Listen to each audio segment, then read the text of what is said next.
Kas sinu seade vajab remonti? Pakume tasuta diagnostikat. Ilma kõnede ja sõitudeta tuleme seadmele ise järele ning toome sellepärast remonti tagasi. Enne parandust saadame hinnapakkumise ja alustame tööga alles pärast sinu kinnitust. Lihtne, läbipaistev ja professionaalne. Link on kirjelduses. Xiaomi Vacuums 12 rattaremont on protsess, mis nõuab hoolikat lähenemist ja õigeid tööriistu.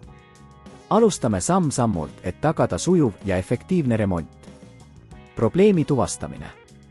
Esimene samm on tuvastada, kas 12 ratta probleem on seotud kulumise, vigastuse või muude mehaaniliste probleemidega.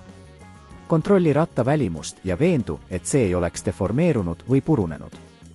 Kui seade ei liigu õigesti, võib probleem olla ka mootori või tarkvara seadistustes. Tööriistade valik. Enne alustamist veendu, et sul on kõik vajalikud tööriistad. Sulle võivad olla vajalikud kruvikeerajad, mutrivõtmed, pihustuspudel, määrdeaine ja uued rattad. Seadme eemaldamine.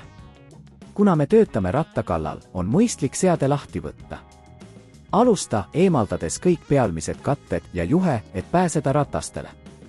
Järgi hoolikalt tootja juhiseid, et mitte kahjustada seadme komponente. Ratta eemaldamine. Kui seade on lahti võetud, asu ratta eemaldamiseks. Eemalda rattaga seotud mutrid või klambrid ning tõmba ratas ettevaatlikult ära. Jälgi, et kõik osad oleksid korras ja puhtad. Uue ratta paigaldamine. Uue ratta paigaldamine on järgmine oluline samm. Aseta uus ratas õigesse kohta ja kinnita see mutrite või klambri abil. Veendu, et kõik on kindlalt paigas ja ratas ei liiguks. Seadme kokkupanek. Pärast ratta paigaldamist on aeg seade tagasi kokku panna. Järgi algseid samme tagurpidi ja kinnita kõik katted ja juhtmed. Kontrolli, et kõik osad oleksid õigesti paigas. Testimine. Enne seadme tagasiandmist on oluline testida seda. Lülita seade sisse ja vaata, kas ratas töötab sujuvalt. Kui kõik on korras, oled remont lõpetanud. Tasuta diagnostika ja teenused.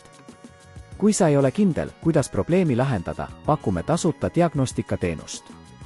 Meie spetsialistid aitavad sul tuvastada probleemi ja pakuvad parimaid lahendusi. Samuti pakume seadme kodust pealevõtmise teenust, et lihtsustada remonti. Hinnapakkumine enne remonti. Enne remonti saadame sulle tasuta hinnapakkumise, et saaksid teha teadliku otsuse.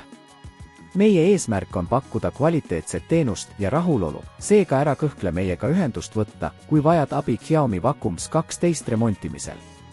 Kas sinu seade vajab remonti? Pakume tasuta diagnostikat. Ilma kõnede ja sõitudeta tuleme seadmele ise järele ning toome sellepärast remonti tagasi. Enne parandust saadame hinnapakkumise ja alustame tööga alles pärast sinu kinnitust. Lihtne, läbipaistev ja professionaalne. Link on kirjelduses.